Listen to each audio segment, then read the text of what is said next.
que separava, já não separa mais. Nós estamos vivendo hoje momento de catástrofe, momentos de finais dos tempos, momento que a família está dissolvendo, momento que estamos vendo a corrupção, momento que estamos vendo coisas terríveis. São poucas notícias boas para nós, é ou não é? Não é, José? São poucas notícias boas que vêm aos nossos ouvidos. Nós estamos vivendo tempos que a história do mundo tem trazido e nós temos pensado e tem testificado no nosso coração, e muitas vezes nós não entendemos a situação que está ocorrendo, né? E que nós gostaríamos de ter uma explicação. Não é verdade, irmã Eli? Gostaríamos de ter uma explicação. E a explicação que eu encontrei na Bíblia, no Evangelho, é que no passar do tempo, com a morte dos apóstolos, dos profetas, o homem perdeu a essência do Evangelho genuíno. Ele tem vivido o Evangelho de conceitos e seus próprios preceitos, e tem abandonado a verdade. E por abandonar a verdade, o Senhor não tem compromisso, porque o Senhor anda segundo a verdade. Então nós vemos lá em Hebreus capítulo 7, versículo 17, 18 e 19, que a lei do Espírito em Cristo Jesus revogou. A palavra revogar significa o quê? Extinguir, anular, extinguir, acabar. Vamos voltar, olha, isso é tremendo, irmão. E hoje, a igreja que se chama pelo nome glorioso do nosso Senhor Jesus Cristo, tem estado ainda com alguns princípios que não submeta a uma lei, que não está submetida a uma lei do Espírito devida em Cristo Jesus, né? E automaticamente o que acontece? Nós estamos sujeitos a situações às quais o Senhor não tem nem compromisso algum.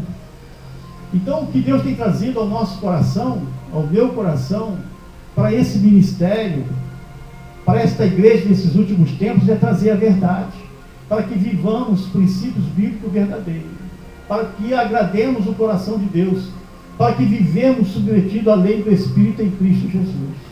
Amém? E este capítulo aqui de 2 Coríntios, capítulo 3, diz assim: porque se o ministério da condenação foi glória, em muito maior proporção será glorioso o ministério da justiça.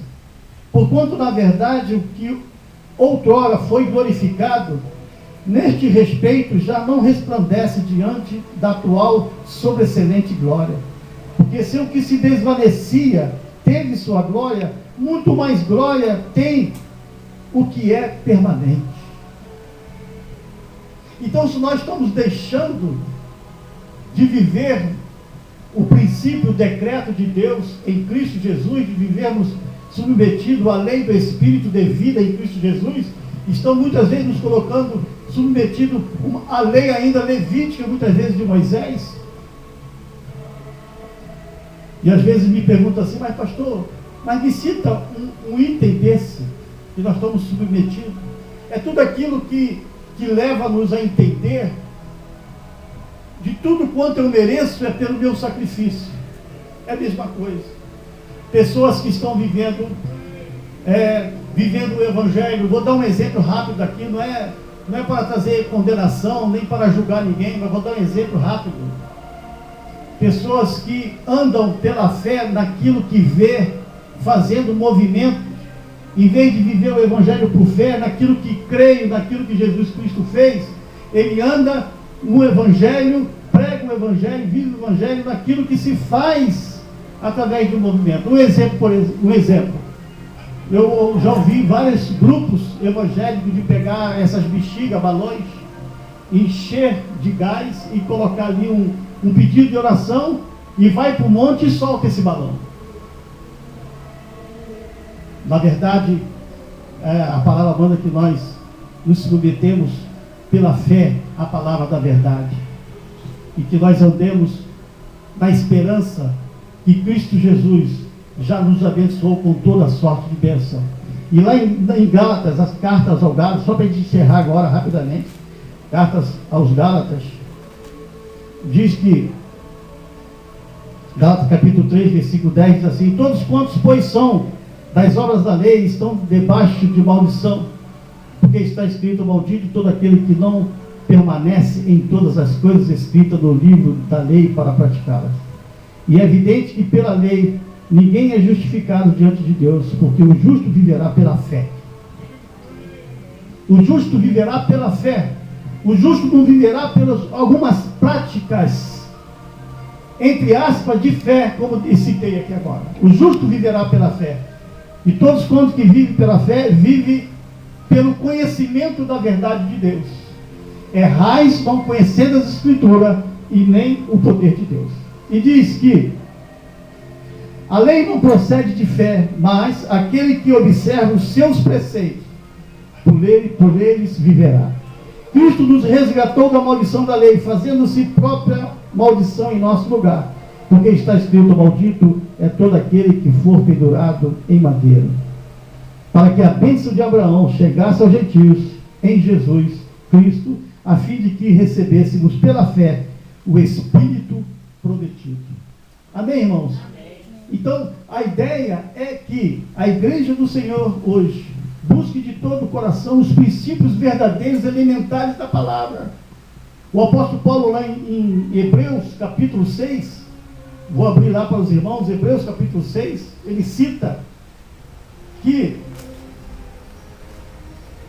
deixando os rudimentos da doutrina de Cristo, mas preste atenção que no versículo 14, que é o último versículo do capítulo 5, diz assim: mas o alimento sólido é para os adultos, para aqueles que pela prática têm as suas faculdades exercidas para discernir não somente o bem, mas também o mal. Por isso, pondo de parte os princípios elementares da doutrina de Cristo, deixemos-nos levar para o que é perfeito, não lançando de novo a base do arrependimento de obras mortas e de fé em Deus. Nós entendemos que o maduro, ele não vive segundo as suas forças humanas. O maduro, ele vive pela fé, movido e levado pelo Espírito. E lá em 2 Coríntios, quando nós lemos que o ministério gravado em pedra, ele tinha sua glória naquele tempo, mas se desvanecia. Muito maior, muito mais poderoso é o ministério do Espírito. Então nós devemos buscar de todo o nosso coração esse ministério do Espírito e sermos guiados pelo Espírito e deixar o Senhor trabalhar em nossa vida, para que desfrutemos, para que o reino de Deus que já nos foi prometido, segundo o Senhor Jesus Cristo, que nos diz que já está em nós, possamos evidenciá-los, Ele, através de nossas vidas, de sermos uma família numerosa, de muitos filhos, semelhantes a Jesus sobre a face da terra.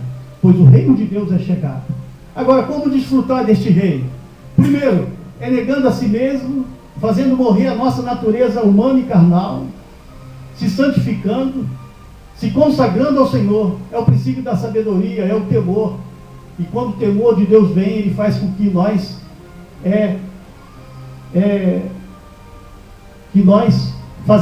façamos morrer a nossa natureza terrena. Amém, irmãos? E buscar o Senhor de todo o nosso coração e andarmos no Espírito e fazermos a vontade do Pai. Como diz o Senhor Jesus Cristo: a minha comida é fazer a vontade do meu Pai. Amém? Que Deus possa assim levar-nos a buscar este mover na nossa vida. Devemos nos amadurecer nessa palavra, devemos nos amadurecer nessa visão, estudar a Bíblia, buscar de todo o coração, para que sejamos maduros e recebemos alimento do Senhor para a nossa vida. Pai querido, nós te damos graça, Senhor, te bendizemos de todo o nosso coração, porque Tu és o Senhor de nossas vidas. Espírito Santo de Deus, mova no nosso meio, enche-nos da sua glória, enche-nos da Tua presença, da Sua presença, de forma que sintamos e possamos ver a manifestação do reino sobre nossas vidas, sobre nossas casas, nossas famílias, em nome do Senhor Jesus Cristo. Amém, Senhor.